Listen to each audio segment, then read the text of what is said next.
ঘোড়া বানিয়ে বিশ্বনবীর পিঠের উপরে বসে বিশ্বনবীর চুল ধরে টেনে টেনে খেলা করতে। বিশ্বনবী ঘোড়া, আর ঘোড়ার বাদশা হচ্ছে হাসান। সুবহানাল্লাহ পড়বেন না? কি খুনসুটি, কি সম্পর্ক! স্ত্রীদের সাথে ভালো আচরণ, কম্প্যানিয়ন্স যারা আছে সাথীদের সাথে ভালো আচরণ, সবার সাথে ভালো আচরণ, সবার জন্য রহমত। এজন্য আল্লাহ বললেন, ওয়ামা আরসালনাকা ইল্লা রাহমাতাল লিল আলামিন। I have sent you as a mercy for the entire universe. ও নবী, আপনি সবার জন্য রহমত, আপনি সবার জন্য কল্যাণ। আপনার মধ্যে রহমতের বাড়িধারা এত বেশি, আপনি হ্যাঁ বললে শরীয়তের হুকুম হালাল হয়ে যায়, আপনি না বললে শরীয়তের হুকুম হারাম হয়ে যায়। আবার আপনি আঙ্গুল তুললে চার দুই ভাগ হয়ে যায়, জমিন থেকে পা তুললে আপনি আকাশে মেরাজে চলে যান। কি স্ট্যাটাস! কুড ইউ ইমাজিন কি স্ট্যাটাস আল্লাহ ওনাকে দিয়েছে। উনি হ্যাঁ বললে এটা হালাল, কারণ কোনটা হালাল কোনটা হারাম এটা ওনার কাছ থেকে জেনেছে। উনি যদি বলে ইয়েস, করতে পারবেন আপনারা, হালাল, কোটি কোটি মানুষের জন্য পারমিসিবল, লিগাল। উনি যদি বলেন নো, আমাদের সবার জন্য এটা হারাম, কোটি কোটি মানুষ আর করতে পারবো না। ফুল তুলেছেন, চার দুই ভাগ হয়েছে, পা তুলেছেন, মেরাজে চলে গিয়েছে। আল্লাহু আকবার। তার মানে এমন নবী যে নবীর হা এবং না এগুলো শরীয়তের দলিল, ঠিক কিনা?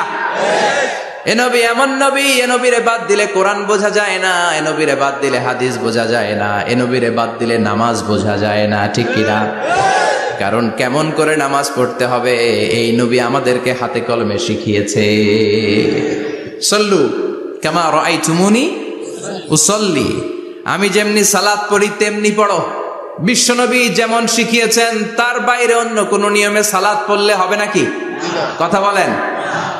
ফজরের সালাত 2 রাকাত, আপনি যদি পড়েন 3 রাকাত, কবুল হবে নাকি?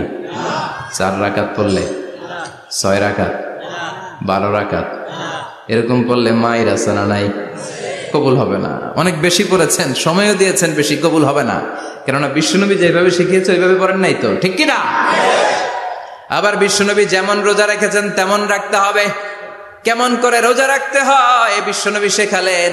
ফজর থেকে শুরু করে সন্ধ্যা পর্যন্ত রোজা রাখবেন।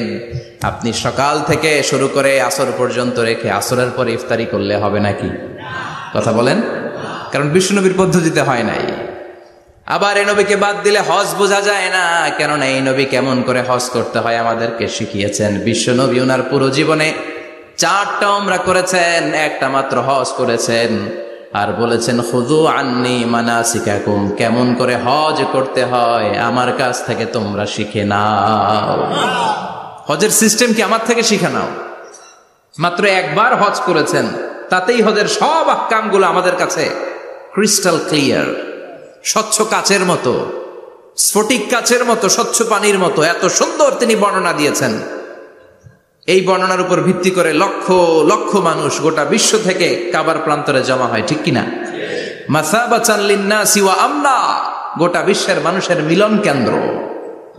আপনি যখন মসজিদুল হারামে যাবেন, মসজিদে নববীতে যাবেন, দেখবেন আজান হয়ে গেলে লক্ষ লক্ষ মানুষ কাবার দিকে ছুটে, ঠিক কিনা? আজান হওয়ার সাথে সাথে শারে আল হিজরা দিয়ে, জারওয়াল দিয়ে, গাজ্জা দিয়ে, আজিয়াদ রোড দিয়ে পঙ্গপালের মতো মানুষগুলো কাবা কেন্দ্রিক হতে শুরু করে। কারণ কাবা হচ্ছে অ্যাসেম্বলি পয়েন্ট, গ্যাদারিং পয়েন্ট, এটা মিলন কেন্দ্র। এই কাবাকে কেন্দ্র করে প্রতিদিন লক্ষ লক্ষ মানুষের মিলন মেলা বসে। চিল্লায় বলেন ঠিক কিনা? কেমন করে হজ পালন করবেন বিশ্বনবী শেখালেন। কারণ বিশ্বনবীরে বাদ দিলে হজ বোঝা যায় না। তার মানে বুঝলাম উনি হ্যাঁ বললে হালাল, না বললে হারাম। উনারে বাদ তো কোরআন বাদ, উনি বাদ তো হাদিস বাদ। কথা বলেন। উনি বাদ তো নামাজ বাদ, উনি বাদ তো রোজা বাদ, উনি বাদ তো হজ বাদ। এজন্য উনারে বাদ দিলে কোরআন বোঝা যায় না, নামাজ বোঝা যায় না, উনারে বাদ দিলে হজ বোঝা যায় না। তাই উনার সাথে যারা বেয়াদবি করবে ওদেরকেও এমনি এমনি ছেড়ে দেয়া যায় না। বিশ্বনবীর সাথে যদি বেয়াদবি করে এটা অনেক বড় ধরনের বেয়াদবি, এটা রাষ্ট্রীয় আইন করে ওকে শাস্তি দিতে হবে, ঠিক কিনা?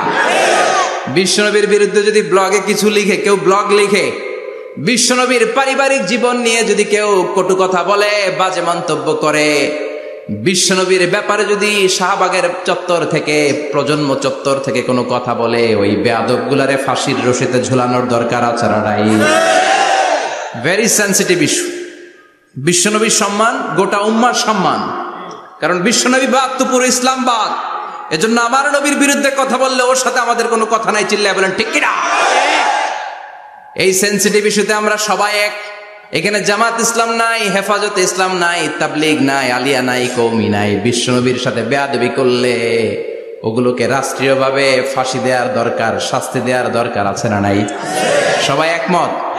এই বেয়াদবগুলোর সাথে আমাদের কোনো সম্পর্ক নাই, চিল্লায় বলেন ঠিক কিনা? এই বেয়াদবগুলো যদি নবীর ব্যাপারে আর কিছু বলে সবাই মাঠে নামতে রাজি আছেন তো? এদের বিরুদ্ধে মুষ্টিবদ্ধ হাত নিয়ে ময়দানে থাকতে রাজি আছো তো মুসলমান? কারা কারা রাজি হাত তুলে আল্লাহর দেখা?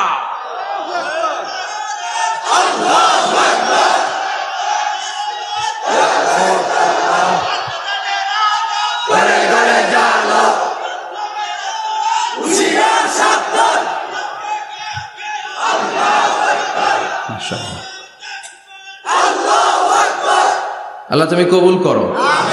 বিশ্বনবীর ভালোবাসা যেন আমরা অন্তরে রাখতে পারি, তুমি তৌফিক দাও। বিশ্বনবীর অনুসরণ এবং ভালোবাসা ছাড়া আল্লাহকে পাওয়া যাবে? আল্লাহকে যে পাইতে চায় হাজরাতের অনুসরণে, আরশ কুরসি লৌহ কালাম না চাইতে পেয়েছে সে। হাজরাতের অনুসরণে আরশ কুরসি লৌহ কালাম না চাইতে পেয়েছে সে। সুবহানাল্লাহ পড়েন।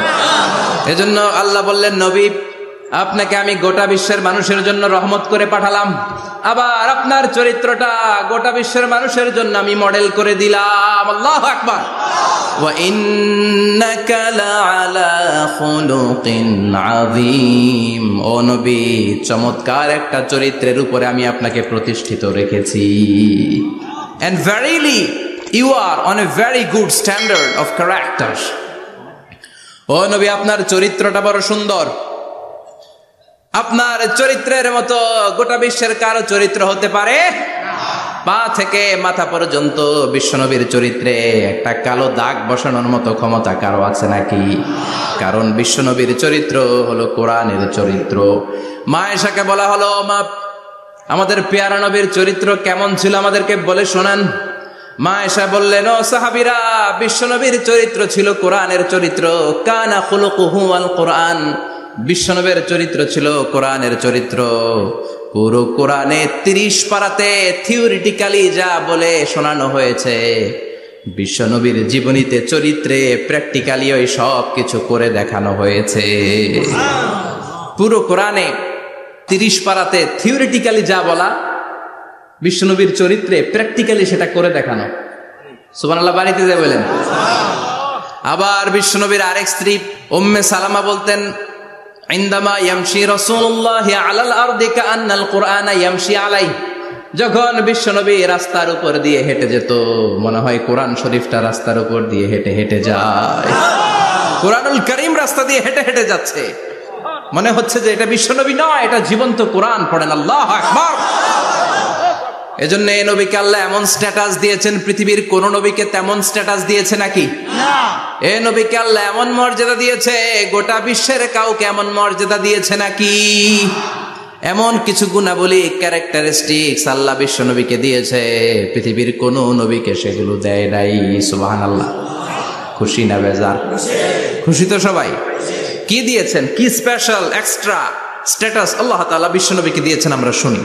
এক নাম্বার স্ট্যাটাস হলো সাহিবু শাক্কি সাদর। বিশ্ব নবীর সিনা চাক হয়েছে, পৃথিবীর কোন নবীর সেটা হয় নাই। সুবহানাল্লাহ। 2 বার হয়েছে এটা বিশ্ব নবীর জীবনে। হালিমাতুস সাদিয়ার বাড়িতে যখন দুধ পান করতে গিয়েছিল তখন হয়েছিল, আবার মেরাজের রাতে হয়েছিল। উম্মে হানির ঘর থেকে চলে সাইয়েদনা জিবরাইল বিশ্ব নবীকে হাতিমে কাবায় শুইয়ে দিলেন। এরপর গলার নিচ থেকে শুরু করে নাভি পর্যন্ত বুকটা কেটে ফেললেন। বিশ্বনবীর হৃদয়টাকে বের করলেন, জামজামের পানি দিয়ে ধৌত করলেন, আবার পেটের ভেতরে হৃদয়টাকে ঢুকিয়ে দিলেন। দিস ইজ কল্ড শাক্কে সাদার। উর্দু ফার্সিতে বলে সিনা চাক, ইংরেজিতে বলে ওপেন হার্ট সার্জারি। সুবহানাল্লাহ পড়বেন না? আমাদের অনেকের ওপেন হার্ট সার্জারি হয় না, গলা থেকে নাভি পর্যন্ত কাটা, সেলাই করে দিলে আবার বাঁচে। এটা বিশ্বনবীর সিনা চাক থেকে আবিষ্কার হয়েছে। পড়েন আল্লাহু আকবার।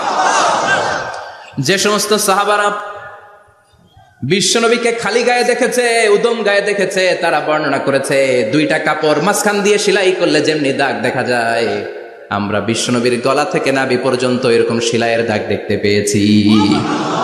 শাক্কুস সাদর, special status of the last Messenger Muhammad সাল্লাল্লাহু। আর কোন নবীকে আল্লাহ এটা দেয় নাই। খুশি না বেজার? আবার উনি হলেন সাহিবুল মেরাজ। ওনার মেরাজ হয়েছে, আর কোন নবীর হয়েছে নাকি? কথা বলেন।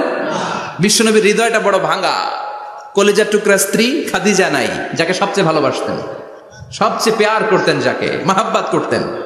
এবং সাইয়েদাতুনা খাদিজার জন্য বিশ্বনবী মা আয়েশাকে ধমকও দিয়েছেন। সাইয়েদাতুনা খাদিজার কথা যখন বিশ্বনবী বলে বেড়ায় মা আয়েশার কাছে, খাদিজার কথা বললে মা আয়েশা বলতেন, ও নবী, কোন জাহিলি যুগে এক বুড়ি মহিলার সাথে আপনার বিয়ে হয়েছিল, মরে গিয়েছে, কবরে শুয়ে আছে। ওই মহিলার পরে কত সুন্দরী সুন্দরী নারীরা আমরা আপনার ঘরে আসলাম, তারপরে ওই বুড়ির কথা আমাদেরকে বলেন কেন? ওই বুড়ির কথা শোনান কেন? বিশ্বনবী রেগে গেলেন। সাইয়েদাতুনা খাদিজাকে বুড়ি বলার কারণে বিশ্বনবী মা আয়েশার চোয়ালটা এইভাবে চেপে ধরেছে। কোনদিন স্ত্রীর গায়ে হাত তোলেননি, শুধু এই একবার খাদিজাকে বুড়ি বলার কারণে মা আয়েশার থুতনি চেপে ধরেছিলেন। আল্লাহু আকবার। আবার বিশ্বনবী বলতেন, রুজিকতু হুব্বাহা, খাদিজার ভালোবাসা আল্লাহ আমার হৃদয়ে ঢুকিয়ে দিয়েছে। আবার বিশ্বনবী দোয়া করলে বলতেন, ও আল্লাহ, ওই কিয়ামতের ময়দানে যেদিন বন্ধু বন্ধুরে চিনবে না, বাবা ছেলেরে চিনবে না, মা তার মেয়েরে চিনবে না, পীর সাহেব মুরিদরে চিনবে না, মুরিদ পীর সাহেবরে চিনবে না, ওই কঠিন দিনে যেন আমি আমার কলিজার টুকরা খাদিজারে ভুলে না যাই। ওই কঠিন দিনে আমি যেন আমার খাদিজারে চিনতে পারি। সুবহানাল্লাহ। তার মানে ভালোবাসা বেশি না কম? সাইয়েদাতুনা খাদিজা ইন্তেকাল করলেন। জাবালে হাজুনের পাশে ওনার কবর। যারা হজ উমরা করতে গিয়েছেন দেখেছেন না, মক্কা একটা কবর আছে, এটা মাকবারাতুল মা'লা। মা'লা, কিন্তু এটারে বাংলাদেশিরা বলে জান্নাতুল মুআল্লা। কি বলে? এটারে জান্নাতুল মুআল্লা বলবেন না, কারণ এই কবরস্থানে অনেক কাফির মুশরিকেরও কবর আছে, তো ওদের কবরস্থান কি জান্নাত হতে পারে? এটাকে মাকবারা বলবেন। মাকবারা মা'লা বা মুআল্লা, আর মদিনায় হচ্ছে মাকবারাতুল বাকিয়া। মুআল্লা কবরস্থান মক্কায়, আর বাকি কবরস্থান মদিনায়। এর পাশে বিশাল এক পাহাড়, হেরেম শরীফ থেকে দেখা যায় জাবালে হাজুন, এর পাদদেশে বিশ্বনবী নিজ হাতে সাইয়েদাতুনা খাদিজাকে কবর দিয়েছেন। কবর দিয়ে সবাই চলে যায়, বিশ্বনবী যায় না। দাঁড়িয়ে দাঁড়িয়ে কাঁদতে লাগলেন। সাইয়েদনা আবু বকর বলে, নবী চলেন ঘরে ফিরে যাই। বিশ্বনবী বললেন, তুমি যাও, আমি যাব না। যেই মহিলাটাকে এইমাত্র কবর দিলাম সাধারণ মহিলা না, আমার বিপদের দিনের সঙ্গিনী খাদিজা। আজীবন আমাকে ছাতার মতো শেল্টার দিয়েছে, সমস্ত সম্পদ আমার পায়ের সামনে বিছিয়ে দিয়েছে রে আবু বকর। কি প্যার করতেন বিশ্বনবীকে।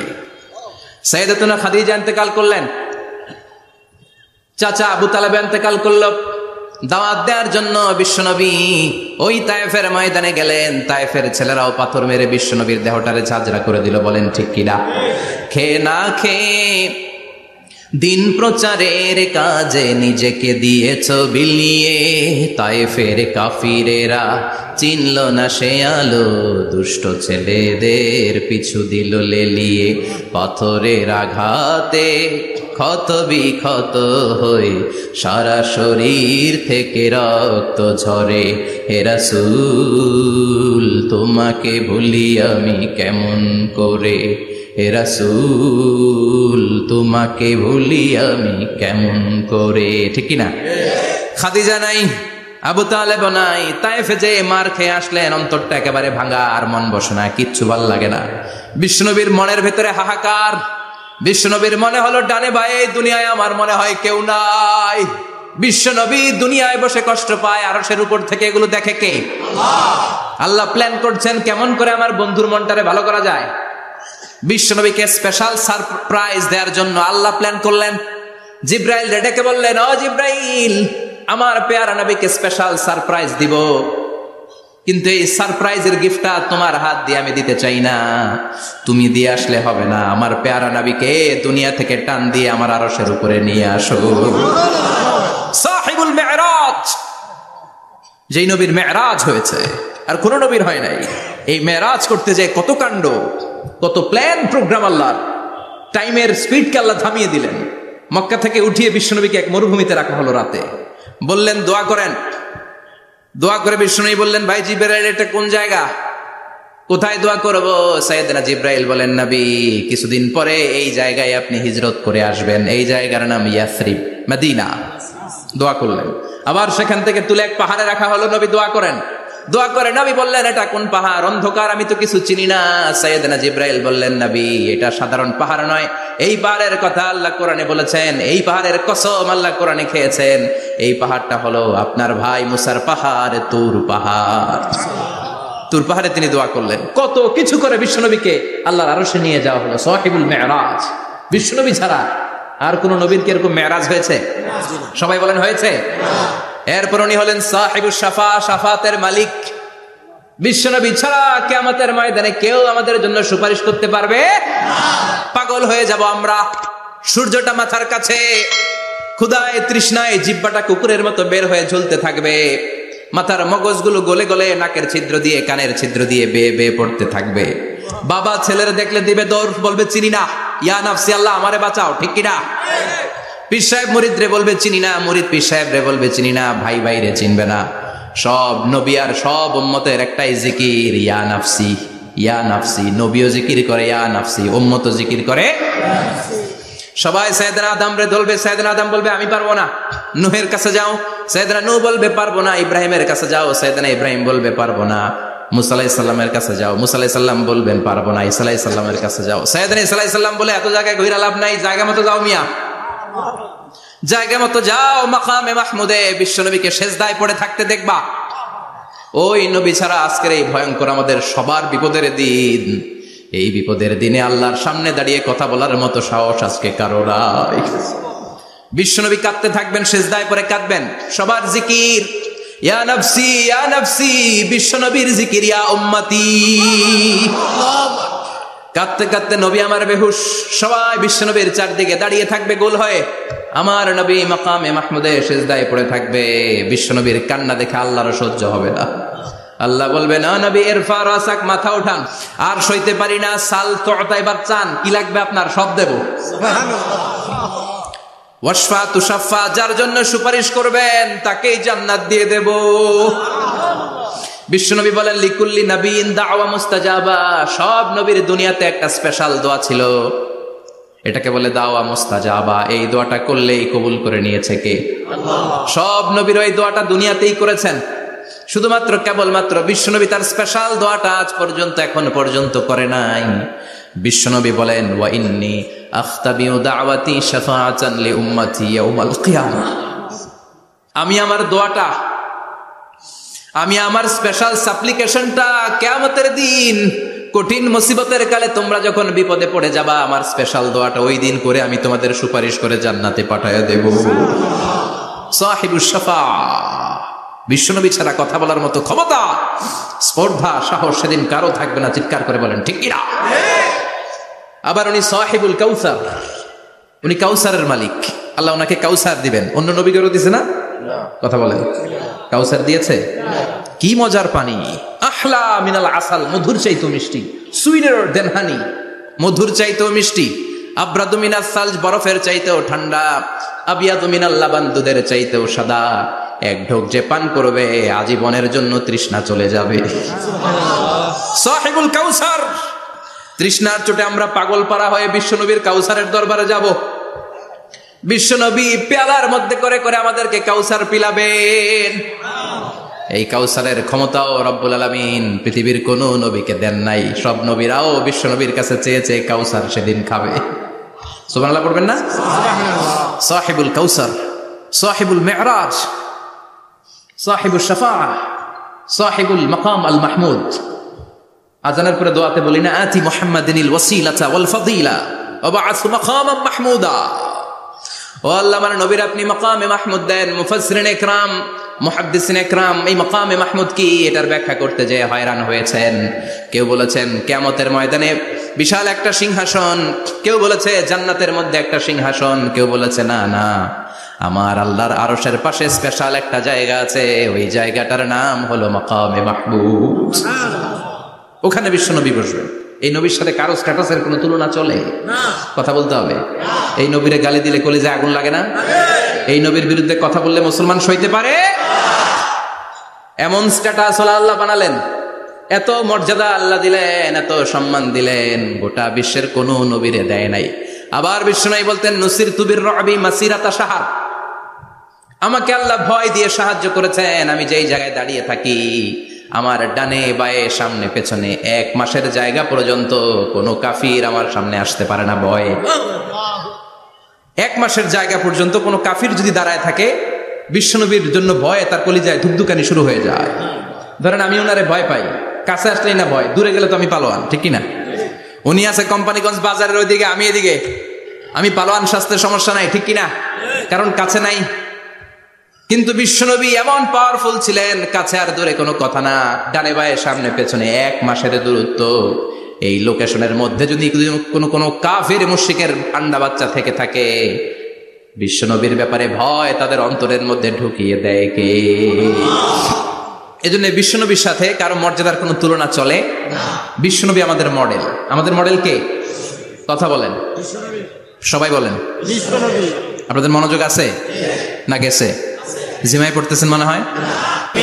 আজকে বিশ্বনবীর জীবনী থেকে 3টা কথা শুনবো।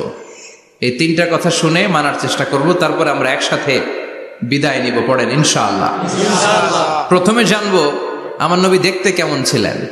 জানতে মনে চায় না? চাঁদের চেয়ে সুন্দর ছিলেন, ঠিক কিনা? আমরা হাদিসের আলোকে দেখার চেষ্টা করব আসলে তিনি কতটা সুন্দর ছিলেন।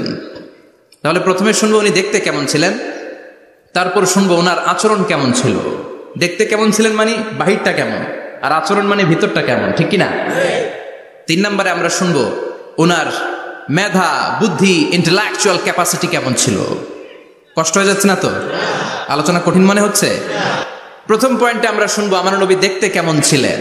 বিশ্বনবী ঈসা ইসলাম দেখতে অনেক সুঠাম একজন মানুষ ছিলেন, শক্তিশালী একজন পুরুষ ছিলেন, অসাধারণ একজন পার্সোনালিটি ছিলেন, ঠিক কিনা? উনি এত শক্তিশালী ছিলেন, বিশ্বনবী বলতেন আমার ডান হাতের ভেতরে আল্লাহ জান্নাতের 40 জনের শক্তি ঢুকিয়ে দিয়েছে। উনি মক্কার সবচেয়ে বড় কুস্তিগির রুকানাকে ধরে মাটিতে 3 বার আছাড় মেরেছেন। শক্তি বেশি না কম? সুবহানাল্লাহ পড়বেন না? যৌবনকে ধরে রাখতে হবে, ঠিক কিনা? কারণ যুবকরা যদি ভালো পথে চলে, ভালো থাকবে বাংলাদেশ। যুবক যদি পথ হারায়, হায় হায় করবে বাংলাদেশ, ঠিক কিনা? যুবকদের মধ্যে আছে প্রাণ ঢালা শক্তি আর উচ্ছ্বাস, তাদের গায়ের রক্ত গরম, তারা চাইলে অনেক কিছু করতে পারে। বিশ্বনবী যখন যুবক একটা সংগঠন করেছিলেন, নাম হালাফুল ফুদুল। হালাফুল ফুদুল করেছিলেন। ওনার বয়সের 15-20 বছরের সবাইকে এক প্ল্যাটফর্মে নিয়ে এসেছেন, হাতে হাত রেখে শপথ করেছেন, দে টুক অ্যান ওথ, কোনো টেন্ডারবাজি চলবে না, চাঁদাবাজি চলবে না, মাস্তানি চলবে না, ইফটিজিং চলবে না, মেয়েদের ওন্না ধরে টানাটানি চলবে না, খাদ্যে ভেজাল চলবে না, ওজনে কম চলবে না, অন্যায়গুলো সমাজ থেকে দূর করে দিতে হবে। চিৎকার করে বলেন ঠিক কিনা? এজন্য যুবকরা যদি ইসলাম মানে ভালো থাকবে বাংলাদেশ, যুবকরা যদি কোরআন মানে নিরাপদে থাকবে আমার লাল সবুজের পতাকা। বিশ্বনবী সাল্লাল্লাহু আলাইহি ওয়াসাল্লাম অলওয়েজ ফিট থাকতেন। ওয়া কানা কাফফুহু আলিয়ানু মিনাদ দিবাজ। বিষ্ণুবীর হাত, এই হাতের তালু রেশমের কাপড়ের চেয়ে বেশি সফট ছিল। Softer than silk, softer than silk, সিল্কের চাইতে বেশি সফট।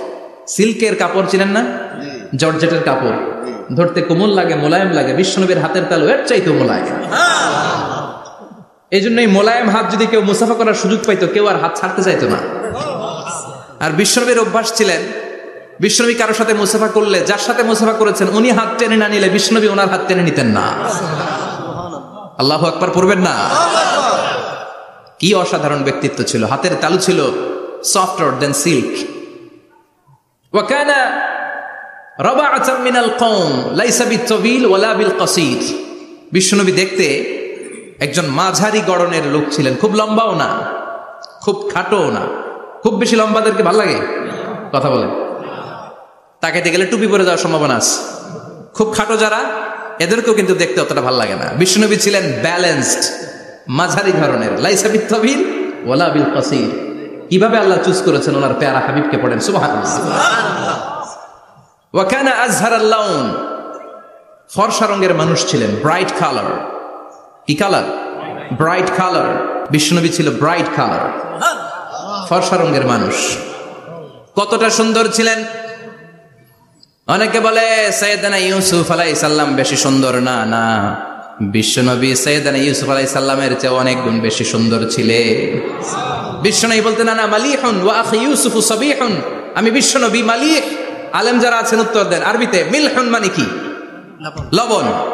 তার মানে মালিহ মানে লাবণ্যময়। বিশ্বনবী লাবণ্যময় সুন্দর ছিলেন, আর ইউসুফ আলাইহিস সালাম সাদা সুন্দর ছিলেন। এদিকে লাবণ্যময়, এদিকে সাদা, কোনটা ভালো লাগবে? কথা কন। তার মানে বিশ্বনবীর গায়ের স্কিন ছিল ব্রাইট কালার, ফর্সা রঙের মানুষ ছিলেন, মাঝারি সাইজের মানুষ ছিলেন, সিক্স প্যাকের মানুষ ছিলেন। ওয়া কুবিদা ওয়া লাইসা ফি রাসিহি ওয়া লিহিয়াতিহি 20 শা'রা বাইদা। ইন্তেকালের আগে দাড়ি আর চুল মিলে 20টা দাড়ি চুলের বেশি পাকে নাই। সুবহানাল্লাহ পড়বেন না? দাড়ি আর চুল মিলে মোট পাকছিল কয়টা? অনেকে বলে হুজুর স্বপ্নের ব্যাখ্যা দেন। কি স্বপ্ন দেখেছেন? তিনি বললেন আমি স্বপ্নে দেখেছি একজন লোক আল্লাহ রাসূলের কবর থেকে উঠে এসেছে। তাই নাকি? উনি জানতে চাচ্ছে যেটা আল্লাহ রাসূল কিনা। আমি বললাম চেহারা কেমন দেখেছেন? বলে হুজুর আমি দেখলাম ধবধবে সাদা দাড়ি, ধবধবে সাদা চুল। তার মানে উনি কি আল্লাহ রাসূলকে দেখেছে? না, আল্লাহ রাসূলের ধবধবে সাদা চুল ছিল না, ধবধবে সাদা দাড়ি ছিল না। ইন্তেকালের আগে দাড়ি আর চুল মিলে পাকছিল কয়টা? কোম্পানিগঞ্জের ভাইরা মনে থাকবে? দাড়ি আর চুল মিলে পেকেছিল কয়টা? কেমন করে পাকবে? উনি তো জাইতুনের তেল মালিশ করতেন। সুবহানাল্লাহ। এজন্য আল্লাহ কসম করে বললেন ওয়াত-তিনি ওয়াজ-জাইতুনি ওয়া তুরি সিনিন ওয়া হাদাল বালাদিল আমিন। তিন ফলের কসম, জাইতুনের কসম। এই তিন জাইতুন যারা খাবে তাদের দাড়ি চুল সহজে পাকবে না। জাইতুন চিনেন? Olive oil. জলপাই আছে না, আরব দেশের জলপাইকে বলে জাইতুন। তামবুতু বিদ্দিহিনি ওয়া সিবগিল লিল আকিলিন। এটার অনেক কাজ। এটা খাওয়া যায়, মালিশ করা যায়, আবার এই জাইতুনের ডাল ভেঙে মেসওয়াকও করা যায়। বলেন ঠিক কিনা? বিশ্বনবী বলতেন নি'মাস সিওয়াকিয়া জাইতুন। জাইতুনের ডালের মেসওয়াক কতই না চমৎকার মেসওয়াক। ফাইন্নাহা সিওয়াকি ওয়া সিওয়াকুল আম্বিয়া মিন ক্বাবলি। কেননা জাইতুনের ডাল আমার মেসওয়াক, আর আমার আগে যত নবী দুনিয়া এসেছে সব নবীরা জাইতুনের ডাল দিয়ে মেসওয়াক করেছে। এই জাইতুনের তেল আপনারা বাজারে পাবেন। অলিভ অয়েল বলে জিজ্ঞেস করলে দিয়ে দিবে। কি অয়েল? এটা দাড়িতে মাখলে দাড়ি পাকে না, দেরিতে পাকে। চামড়ায় লাগালে ম্যাসেজ করলে চামড়ার ভাঁজগুলো পড়বে না, আপনার স্কিন সুন্দর থাকবে। বিশ্বনবী এটা মাখতেন। এজন্য দাড়ি আর চুল তেমন একটা পাকে নাই। আওয়াজ করে পড়তে হবে আল্লাহু আকবার। তুলুশ শা'r ইলা শাহমাতাইল উযুন। এবার শুনি বিশ্বনবীর চুল কেমন ছিল। বিশ্বনবীর চুল মাঝে মাঝে এই কানের লতি বরাবর আসতো। ইলা শাহমাতাইল উযুন মানে বড় চুল রাখতেন। হেয়ার কাটটা ছিল লং হেয়ার কাট, মাঝে মাঝে কানের লতির মাঝামাঝি, আর কখনো কখনো কাঁধ বরাবর। ইলাল মানকিবাইন, তিন সিস্টেমে রাখতেন। কানের মাঝ, কানের লতি, কাঁধ বরাবর। ইয়াংরা মহা খুশি যে বড় চুল রাখার দলিল পাইছি। সুন্নতের নিয়তে রাখতে হবে, একটা ভদ্র কাটিং হইতে হবে। আর ইউনিভার্সিটি আর স্কুলের স্টুডেন্ট হলে ইউনিভার্সিটির ড্রেস কোড, হেয়ার কাট মেনে চলতে হবে, ঠিক কিনা? আর সুন্নাতের নিয়তে যদি রাখতে চাও একটা ভদ্রতা থাকতে হবে, একটা সৌন্দর্য থাকতে হবে। ইদানিং অনেক ছেলেরা খুব অদ্ভুত কাটিং দেয়। এই হেয়ার কাট গুলো নিষিদ্ধ। একটা হেয়ার কাট আছে কাজাহ, নাহা রাসূলুল্লাহ আনিল কাজাহ। বিশ্বনবী কাজাহ কাটিং দিতে নিষেধ করেছেন। কাজাহ মানে চুলের কিছু অংশ ট্রিম করে চামড়ার সাথে লাগানো, কিছু অংশ বড় বড়, এরকম আছে না নাই? এটারে আমি বলি ঘোড়া কাটিং। কি কাটিং? ঘোড়া কাটিং। ঘোড়ার মাথায় এরকম লম্বা চুল আছে না নাই? কেউ যদি এখানে থেকে থাকো মাইন্ড করো না, নেক্সট ডে আর এই হেয়ার কাট নিবা না, ঠিক কিনা? রাজি আছি তো? আমার যুবকরা পছন্দ করে বেশি, আমিও পছন্দ করি ওদেরকে খুব বেশি। ওরা আমার কথা বুঝে বেশি, আমিও ওদের হৃদয়ের কথা বুঝি বেশি। এজন্য এগুলো ভালোবেসে বলি। যদি কেউ নিয়ে থাকো এই নিষিদ্ধ হেয়ার কাট, সামনে আর নিবা না। ইনশাআল্লাহ পড়ো। আর জোরে ইনশাআল্লাহ। ওয়া কানা ইফাররিকু বাইনা শা'রি। চুলের মাঝখানে বিষ্ণুনবী সিঁথি করতেন। আপনারা কাজী নজরুল ইসলামের ছবি দেখেছেন? দেখবেন যে উনি মাঝখানে সিঁথি করতেন। বিষ্ণুনবী এভাবে মাঝখানে সিঁথি করে সিঁথির মাঝখানে আতর ঢেলে দিতেন। কেন ঢেলে দিতেন? যেখানেই সেজদা দিতেন ওই জায়গায় আতরের ঘ্রাণে আমোদ হয়ে যেত। আরিদুস সাদর, বুকটা ছিল প্রশস্ত। ওয়া কানা বাইনা কাতিফাইহি খাতামুন নবুওয়া, আর পিঠের মধ্যে কাজিররিল হাজালা, কবুতরের ডিমের মতো একটা মাহরুন নবুওয়া ছিল। উনি যে শেষ নবী উনি যে প্রফেট, দ্য লাস্ট মেসেঞ্জার, এটা প্রমাণ। আল্লাহ সিল মেরা দিছে বাম দিকের কাঁধে, ডান দিকে না। কোন দিকে?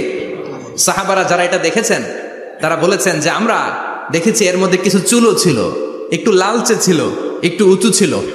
একদিন বিশ্বনবী বললেন, বান্দার কোনো হক আল্লাহ কোনোদিন ছেড়ে দেয় না।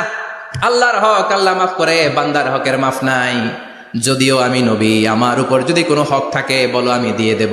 কোন সাহাবী দাঁড়ায় না। এক সাহাবী দাঁড়িয়ে বললেন, নবী, যুদ্ধের ময়দানে চাবুক চালানোর সময়, লাঠি চালানোর সময় এক কাফেরকে মারতে যে আপনার লাঠির বাড়ি আমার পিঠের মধ্যে পড়েছে।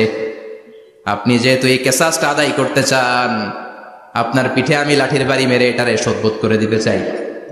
সাইয়েদনা ওমরে ফারুক হাতের জামা এরকম পড়তে শুরু করছে, আয় এদিকে আয়, তোরে শোধবোধ করাই। বিশ্বনবী বললেন, ওমর রাখো, এটা বান্দার হক, মিটাতে দাও। বিশ্বনবী বললেন, আসো তুমি এসে আমার পিঠে লাঠি দিয়ে চাবুক দিয়ে বাড়ি মারো। সাহাবী বলে, ও নবী, তখন দুর্ভিক্ষের সময়ের যুদ্ধ ছিল, আমাদের গায়ে জামা ছিল না। যখন আপনি আমার চাবুকটা পিঠের মধ্যে মেরেছেন, আমার পিঠে তখন জামা ছিল না। আপনি যদি যথা নিয়মে কেসাসটা আদায় করতে চান, আপনার জামাটা খুলেন, খালি পিঠের মধ্যে বাড়িটা মারিস। এবার ওমরে ফারুককে ধরে কে? এদিকে আয়, তোরে দেখাইতেছি। বিশ্বনবী বললেন, ওমর থামো, মারতে দাও। বিশ্বনবী উনার জুব্বাটা উপরের দিকে উঠালেন, পিঠের মধ্যে বাড়ি দেওয়ার জন্য ওই সাহাবীকে ডাকলেন। ওই সাহাবী বিশ্বনবীকে পিছন দিক থেকে জড়িয়ে ধরে ওই মোহরে নবুয়তের মধ্যে চুমু দিয়ে ফেলেছে। সাহাবী বললেন, নবী গো, এই নাটক করার জন্য আপনি আমারে মাফ করে দিয়েন। আপনি বিশ্বনবী, উদম গায়ে আপনারে দেখা যায় না, খালি গায়ে আপনারে দেখা যায় না। শুনেছি আপনার পিঠের মধ্যে মোহরে নবুয়ত আছে। অনেক দিনের সাধনা, জল্পনা কল্পনা, আপনার মোহরে নবুয়তে আমার ঠোঁটটা আমি লাগাবো। আপনার মোহরে নবুয়তের মধ্যে আমার ঠোঁটটা লাগে, আমার ঠোঁটটারে আমি জাহান্নাম থেকে পরিত্রাণ করাবো। এজন্য প্ল্যান প্রোগ্রাম করে এতক্ষণ আপনার জামাটা খুলতে বলেছি। আপনার উপরে আমার কোনো হক নাই। আমার আব্বা মা, আমার সম্পদ, আমার জীবন আপনার জন্য কোরবান গো নবী। বিশ্বনবীর পিঠে বাম দিকে খাতামুন নবুওয়া ছিল, মাহরে নবুওয়া। কোন বর্ণনা এসেছে উনি এই মাহরে নবুওয়া দিয়ে পিছন দিকে দেখতেন। বিশ্বনবী যখন নামাজ পড়তেন উনি বলতেন, ইস্তাকিমু ওয়া'তাদিলু ইয়ারহামুকুমুল্লাহ, কাতার সোজা করো, ফাঁকা জায়গা বন্ধ করে দাও, কারণ আমি সামনে যেমনি দেখি পেছনেও তেমনি দেখি। অনেকে বলেন বিশ্বনবী পেছনে দেখতেন এই মাহরে নবুওয়াতের জায়গাটা দিয়ে। এটা ছিল বিশ্বনবীর behind CC camera, behind close circuit camera. আল্লাহু আকবার। বিশ্বনবী ছাড়া কোন নবীর পিঠে এরকম মাহরে নবুওয়া ছিল নাকি? কথা বলেন। এজন্য ওই নবীরে গালি দিলে সহ্য হয়? কথা বলেন, সহ্য হয়? আবিয়াদুল ইবতাইন, বগল ছিল শুভ্র সাদা। আমাদের বগল কি সাদা? দুর্গন্ধ, কুৎসিত, কালো, তাই না? বিশ্বনবীরটা কালো? কথা কম, শুভ্র সাদা। আমরা দোয়া করি এভাবে। বিশ্বনবী মাঝে মাঝে দোয়া করতে করতে, বৃষ্টির জন্য যখন দোয়া চাইতেন, আরাফার ময়দানে যখন দোয়া চাইতেন, দোয়া করতে করতে হাতটারে উপরের দিকে করতেন। সবাই এরকম হাত তোলেন, সবাই হাত তোলেন। বিশ্বনবী মাঝে মাঝে আবেগের চোটে এইখান থেকে হাতটা এই জায়গায় নিয়ে যেতেন। সুবহানাল্লাহ। বিশ্বনবী যখন হাত আবেগের চোটে উপরের দিকে উঠাতেন, বিশ্বনবীর বগল দেখা যেত। সাহাবারা বলতেন, হাত্তা ইয়ারা বায়াদু ইবতাইহি, এই সুযোগে আমরা দেখতাম ওনার বগলটা ধবধবে সাদা, কোনো দাগ ছিল না। মুস্তাওয়াল জাবিন, প্রশস্ত ললাট ছিল। আসাম্মুল আনফ, খাড়া নাক ছিল। বিশ্বনবীর নাক কিন্তু বোচা ছিল না। এরকম চ্যাপটা নাকরে আপনারা কোম্পানিগঞ্জে কি বলেন? সাকমা, কি নাক? হ্যাঁ, বুসা, নাক বুসা বা বোচা। বিশ্বনবীর নাক এই চাকমা স্টাইলে নাক ছিল না, খাড়া ছিল, খাড়া নাক ছিল। সুবহানাল্লাহ পড়েন। মুফাল্লিজুল আসনান, দাঁতগুলো ছিল পরিপাটি। বিশ্বনবীর দাঁতের দিকে তাকালে, বিশ্বনবীর হাসির দিকে তাকালে মনে হতো হাসিতে যেন মুক্তা ঝরে। বিশ্বনবী দেখতে কেমন ছিল আন্দাজ পাচ্ছেন না মোটামুটি? এই চমৎকার দেহটা নিয়ে যখন আয়নার সামনে দাঁড়াতেন, বিশ্বনবী জোস জোস পোজ দিতেন না। এখনকার ছেলেপেলেরা বলে আয়নার সামনে দাঁড়াইয়া দেই জোস জোস পোজ, আছে না নাই? বিশ্বনবী জোস জোস পোজ দিতেন না। বিশ্বনবী আয়নার সামনে দাঁড়িয়ে বলতেন, আল্লাহুম্মা হাসানতা খালকি ফাহসিন খুলুকি, ও আল্লাহ, আমার চেহারাটা যেমনি আপনি সুন্দর বানিয়েছেন, আমার হৃদয়টারেও সুন্দর করে দেন। What a attitude, what an attitude!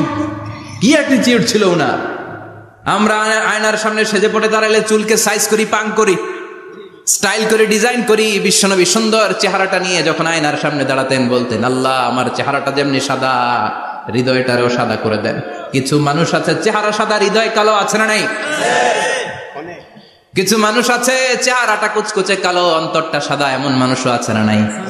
বিশ্বনবীর ভেতরও সাদা বাহিরও সাদা। সুবহানাল্লাহ, সুবহানাল্লাহ। আর এই সুন্দর সাদা দেহ নিয়ে আয়নায় দাঁড়িয়ে পড়তেন, আল্লাহ চেহারা যেমনি সুন্দর চরিত্রটাও সুন্দর করে দেয়। এজন্য আয়নার সামনে দাঁড়িয়ে এই দোয়ার দরকার আছে না নাই? পড়তে রাজি আছেন? মনে থাকবে না মাহফিল শেষ ভুলে যাবেন? মনে থাকবে? আয়নার সামনে আপনি যখন দাঁড়াবেন, আপনার স্ত্রী যখন দাঁড়াবে, আপনার বাচ্চারা যখন দাঁড়াবে, বলে দিবেন বাবা আয়নার সামনে দাঁড়ানোর দোয়া পড়ো। কত অসাধারণ দোয়া! পড়েন আওয়াজ করে আমার সাথে, আল্লাহুম্মা হাসানতা খালকি ফাআহসিন খুলুকি, আল্লাহুম্মা হাসানতা খালকি ফাআহসিন খুলুকি। এর মানে আল্লাহ আমার চেহারাটা করেছো সুন্দর, আমার আচরণ আমার চরিত্রটাও সুন্দর করে দাও। চিৎকার করে পড়েন আমিন।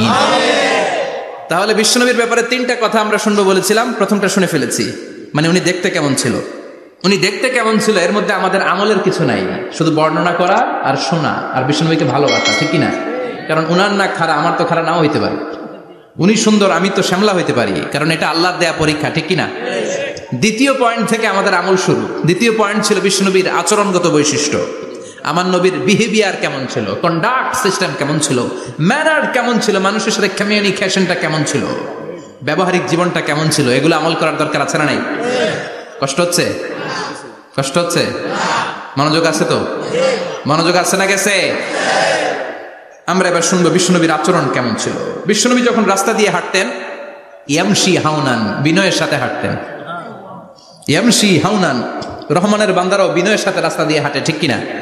وعباد الرحمن الذين يمشون على الأرض هونا وإذا خاطبهم الجاهلون قالوا سلاما।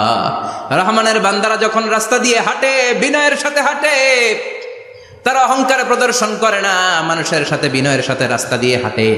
এজন্য রাস্তা দিয়ে যখন হাঁটবো বিনয়ের সাথে হাঁটবো। রাজি আছেন তো? নাকি অহংকার প্রদর্শন করে হাঁটবেন?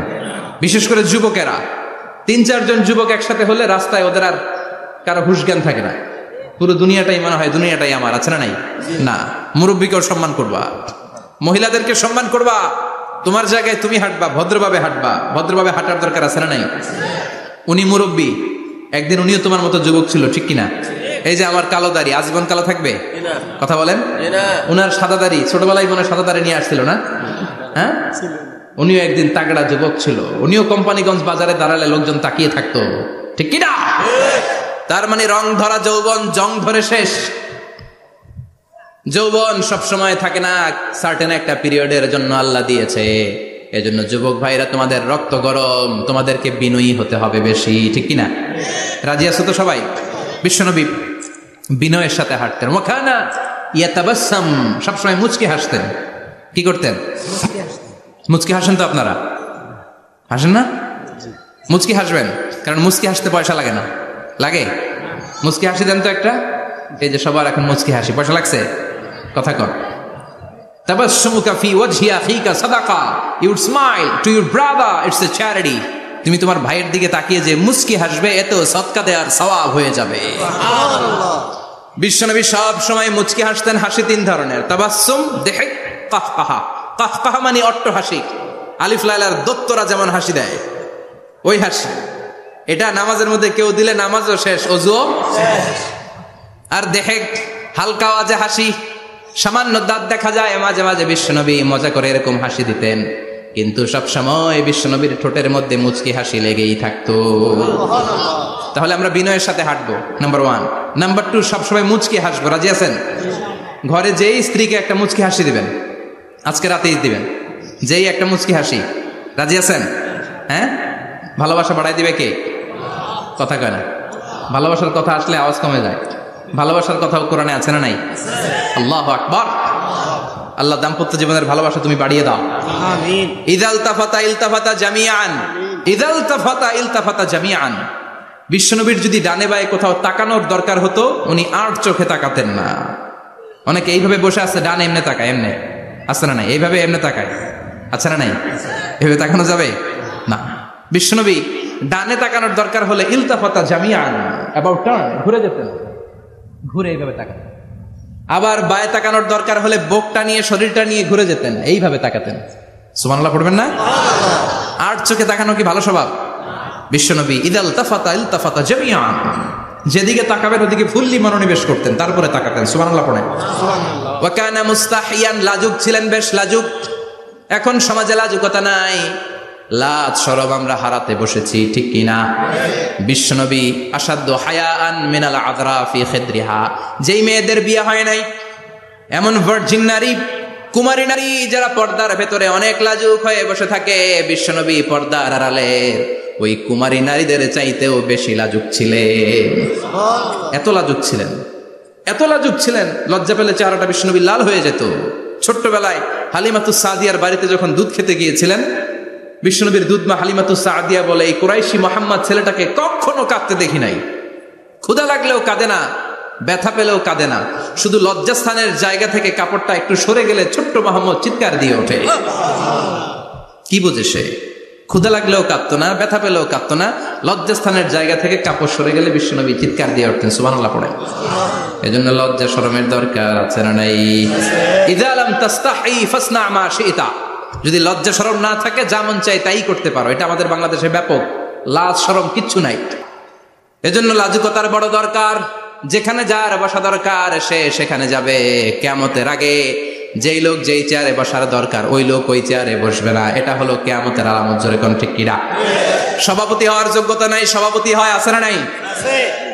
সেক্রেটারি হওয়ার যোগ্যতা নাই, সেক্রেটারি হয়, এরকম সমাজে আছে না নাই? নেতা হওয়ার যোগ্যতা নাই, নেতা হয়, আছে না নাই? সবগুলো কিয়ামতের আলামত। আমার বিশ্বনবী এমন লাজুক ছিলেন, বিশ্বনবীর মতো এমন লাজুক নবী আর কেউ ছিল নাকি? কথা বলেন। ওয়া কানা আসহাবুল মাইমানা, বিশ্বনবী ডানপন্থী ছিলেন। কি পন্থী? কি পন্থী? বিশ্বনবী সব ভালো কাজগুলো ডান দিক দিয়ে করতে পছন্দ করতেন। জামা পরলে ডান দিক দিয়ে, খাবার বিতরণ করলে ডান দিক দিয়ে, মুসাফা করা শুরু করলে ডান দিক দিয়ে, ডান দিক দিয়ে ভালো কাজ বিশ্বনবী পছন্দ করতেন। সুবহানাল্লাহ পড়েন। আসহাবুল মাইমানা, বিশ্বনবী মেহমানদারি করতে পছন্দ করতেন। আমরা করি তো? মেহমানদারি করান? মেহমান ঘরে আসলে ভালো লাগে? খারাপ লাগে কার কার দেখি? সবার ভালো লাগে, কিন্তু আমরা অনেকে খুশি হই না। মেহমান আসলে নাখোশ হই, নিজে খাইতে পাই না। মেহমান আইছে কে? খাওয়ামো করতে, খাওয়ান নাই, যেন ও খাওয়ান বানাইছে। খাওয়ান পাঠায় কে? আল্লাহ। রিজিক দেয় কে? আল্লাহ। গোটা বিশ্বের সবাই মিলে আমরা একটা চাল বানাতে পারবো নাকি? ও মিয়া চাইনিজ চাউল না, চাইনিজ ডিম না, ওগুলা সবাই পারে, ঠিক কিনা? আল্লাহর বানানো ন্যাচারাল চাল, গাছের মধ্যে হওয়া যেই চাল, ধান আল্লাহ তৈরি করেছে, এরকম ধান, এরকম একটা পেয়ারা, এরকম ছোট্ট একটা কমলার টুকরা গোটা বিশ্বের সবাই মিলে বানাতে পারে নাকি? এজন্য রিজিকের মালিক কে? মেহমান আপনার রিজিকে ভাগ বসাতে আসে না, সে তো তার রিজিক নিয়ে আসে। সে আরো এসে আপনার রিজিকে বরকত ঢুকিয়ে দিয়ে যায়। চিল্লা এখন ঠিক কিনা? কারণ আমরা বরকতে বিশ্বাসী। বরকত বিশ্বাস করেন? 5 লাখ টাকা মাসে কামায়, ডাইন হাতে বা হাতে, আছে না নাই? হালাল হারাম ইচ্ছা মতো কামায়, মাস শেষে কিচ্ছু থাকে না, এরকম ডাকাইত আছে না নাই? হসপিটালের একটা বিল পরিশোধ করতে 3 লাখ চলে যায়, ঋণের বোঝায় জর্জরিত, রাতে ঘুম নাই, তার মানে বরকত নাই। আরেকজনের বেতন 20,000, কয় হাজার? বাড়ি ভাড়া 6,000, বাজার খরচ 6,000, ছেলে মেয়ের স্কুলের বেতন 6,000, বেড়ায় দান করে আরো 1,000, আরো থাকে। সুবহানাল্লাহ পড়েন। দিস ইজ কল্ড বারাকা। 20,000-এর বেতনের ভেতরে বারাকা ছিল। 5 লক্ষ ইনকাম, 1 টাকাও নাই, ঠিক কিনা? এজন্য কোটি টাকার মালিক দেখলে মনে করবেন না অনেক সুখ। এই দুনিয়ার জীবনটা ধোঁকা, মোহাচ্ছন্ন হয়ে আছি আমরা। এটা ধোঁকা, এটা মরিচিকা, এটা চাকচিক্যময় একটা জায়গা। মৃত্যুর পর মনে হবে একটা দুঃস্বপ্ন ঘটেছিল আমার, বিশাল এক জগৎ পড়ে আছে সামনে। দুনিয়াটাই ধোঁকা, দুনিয়াটাই মোহের জায়গা। আমরা সবাই মোহাচ্ছন্ন হয়ে আছি।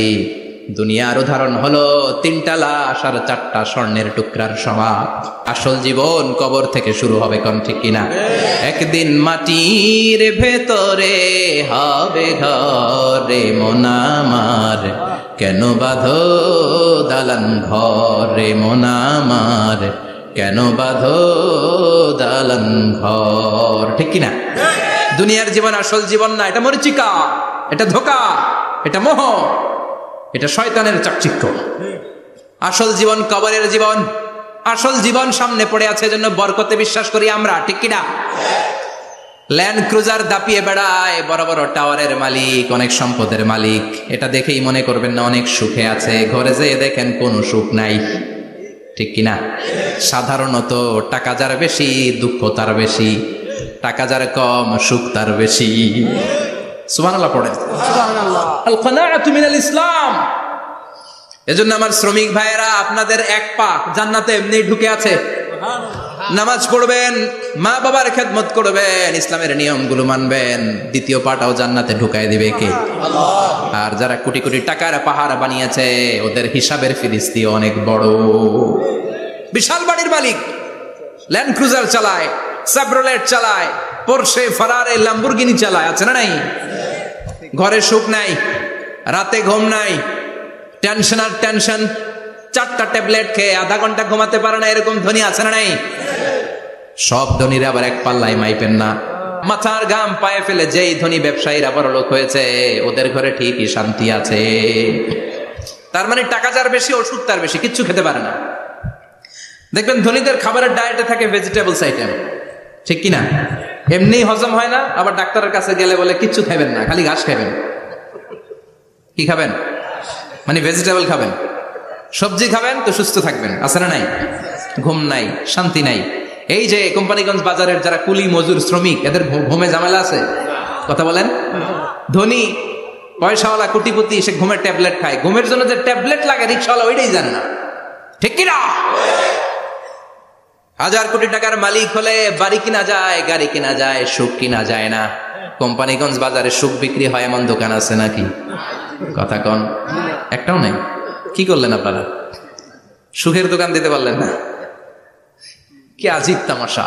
টাকা দিয়ে সুখ কিনা যায় না, গাড়ি কিনা যায়, বাড়ি কিনা যায়, কিন্তু সুখ নো ওয়ে, কেনা যায় না। টাকা হলে জাজিম কিনা যায়, বালিশ কিনা যায়, ঘুম কিনা যায় না। ঘুম কিনা যায়?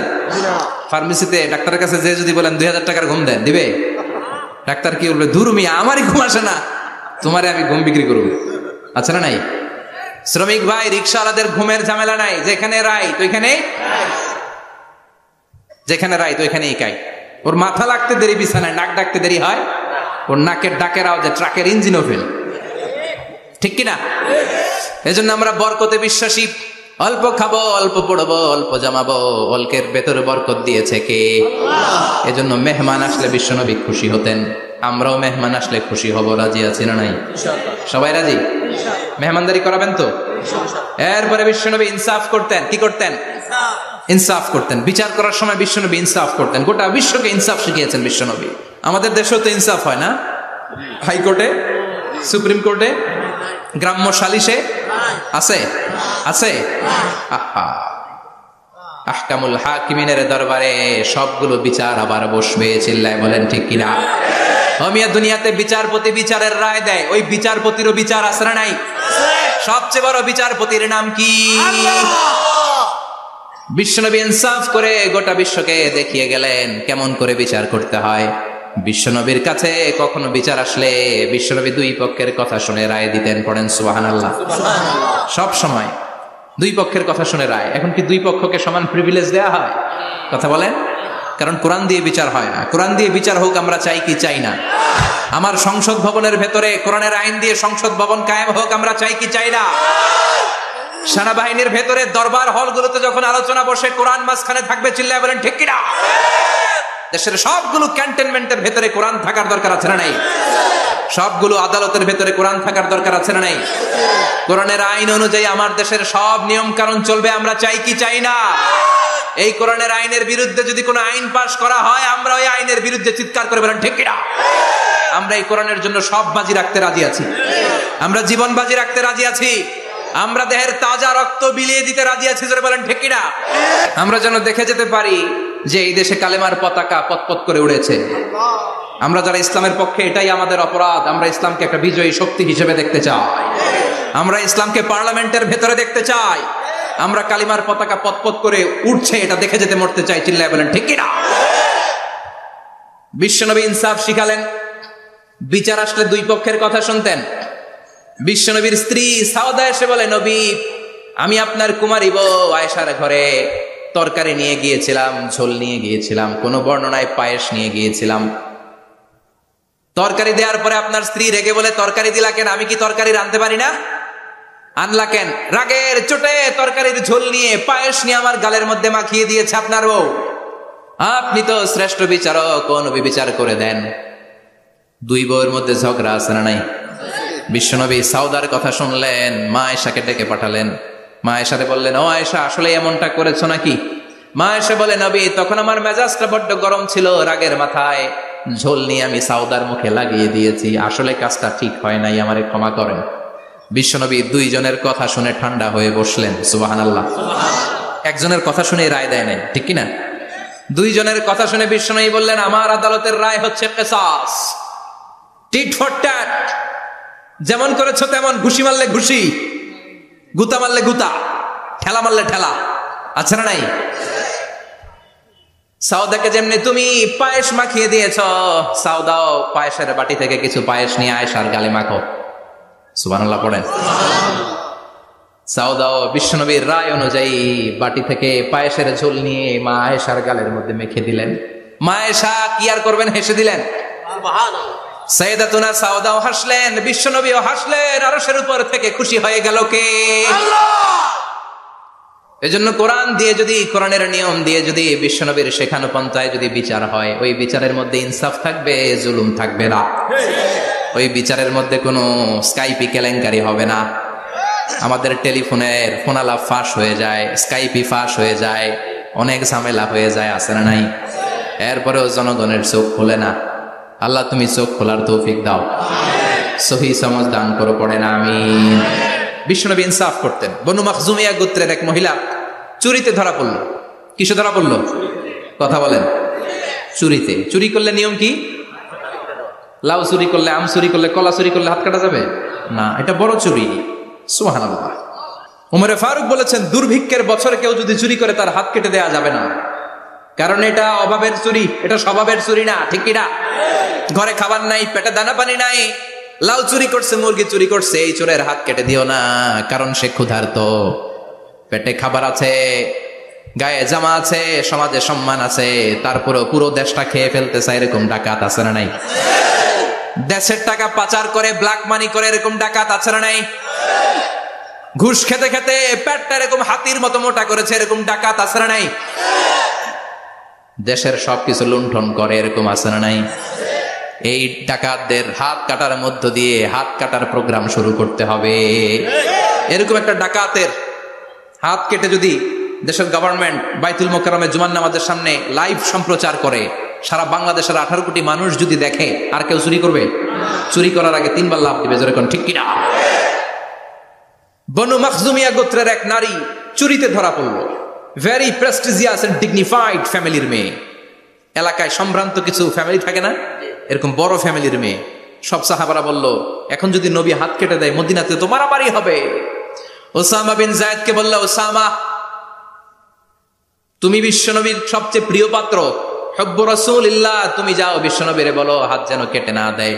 ওসামা যে বলে, নবী গো, সব সাহাবারা বলেছে এই মেয়ের হাত কাটলে মদিনায় ঝামেলা হবে, হাত কেটে দিয়েন না।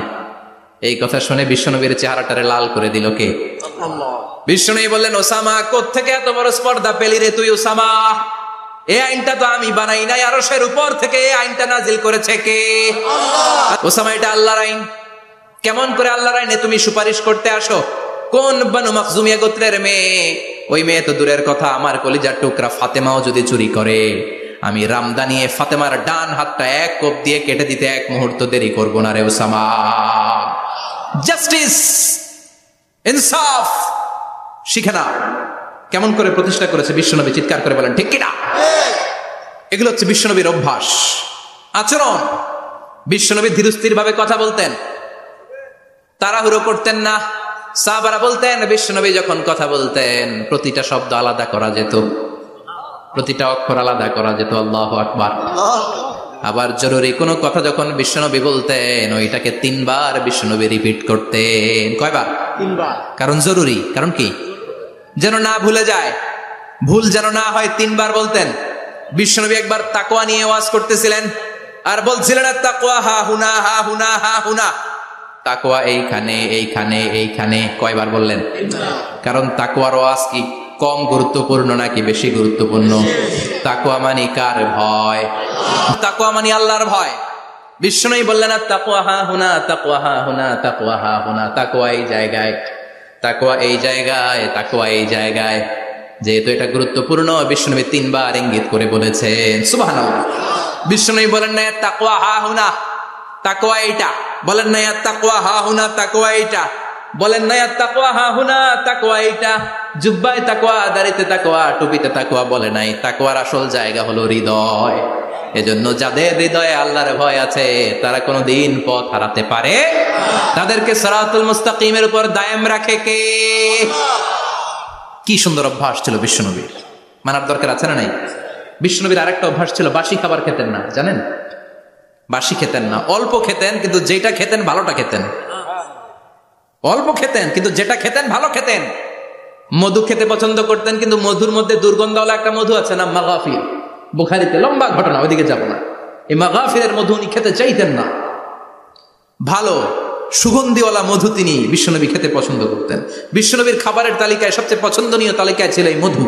মধু খেতেন, দুধ খেতেন, খেজুর খেতেন, জব খেতেন, বার্লি খেতেন, ছাগলের বাজুর মাংস খেতে পছন্দ করতেন, সিনার মাংস। সুবহানাল্লাহ কইবেন না? What a choice! কি চয়েস ছিল বিশ্বনবী! বাজুর মাংস খেতেন। বিশ্বনবী লাউ খেতে পছন্দ করতেন, লাউ। রুম্মান ফল খেতে পছন্দ করতেন, রুম্মান মানে ডালিম। রুম্মান মানে কি? ডালিম খেতে পছন্দ করতেন। মাশরুম খেতে পছন্দ করতেন। সুবহানাল্লাহ পড়েন। মাশরুমের স্যুপ পাওয়া যায় না রেস্টুরেন্টে? বিশ্বনবী বলতেন আল কামআতু মিনাল মান্নি ওয়া মাউহা শিফাউন লিল আইন। এই কামআ মানে মাশরুম, ব্যাঙের ছাতা, এটা হলো মান্না সালোয়ার মতো দামি খাবার। আর এই মাশরুমের স্যুপ চোখের জন্য মহৌষধ। যাদের রাতকানা দিনকানা আছে মাশরুমের স্যুপ খান, চোখ ভালো করে দিবে কে? এজন্য বিশ্বনবী যেগুলো খেত এগুলো খাওয়ার দরকার আছে না নাই? বিশ্বনবীর যে সুন্দর চরিত্র ছিল, আচরণ ছিল, এগুলো পালনের দরকার আছে না নাই? তাহলে বিশ্বনবীর 3টা কথা বলবো বলেছিলাম। প্রথম কথা ছিল দেখতে কেমন ছিল। অনেক কথা, এত বলা যাবে না, সংক্ষেপে বললাম যে বিশ্বনবীর আচরণ কেমন ছিল। এখন শুনবো, শেষ কথা বলে যাই, বিশ্বনবীর ইন্টেলেকচুয়াল পাওয়ার কেমন ছিল, ওনার বুদ্ধিমত্তা কেমন ছিল। Our beloved prophet Muhammad, the last messenger, was a very good mediator. বিশ্বনবী ভালো মিডিয়েটর ছিলেন। বিশ্বনবী ভালো মধ্যস্থতাকারী ছিলেন।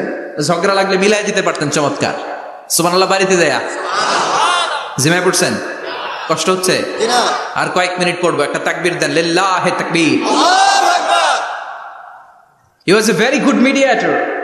মধ্যস্থতাকারী ব্যক্তিত্ব ছিলেন। স্বামী স্ত্রীর মধ্যে ঝগড়া লাগলে মিলাই দিতেন, বন্ধু বন্ধু ঝগড়া মিলাই দিতেন, সমাজে সমাজে মারামারি মিলাই দিতেন। মক্কা থেকে মদিনায় যখন গেলেন, মদিনায় 120 বছরের একটা যুদ্ধ চলছিল, কেউ যুদ্ধটা থামাতে পারে না। বিশ্বনবী 7 দিনের ব্যবধানে যুদ্ধ থামিয়ে দিলেন। Intellectual capacity, very good mediator. এজন্য বিশ্বনবীর উম্মত যারা, তাদের অভ্যাস হবে ঝগড়া লাগায় দেওয়া যাবে না, মিলাই দিতে হবে। ঠিক কিনা? আমরা যদি ঝগড়া দেখি দূর থেকে আরো লাগায় দিতে চাই, আছে না নাই? বিশ্বনবী ভেরি গুড মিডিয়েটর ছিল।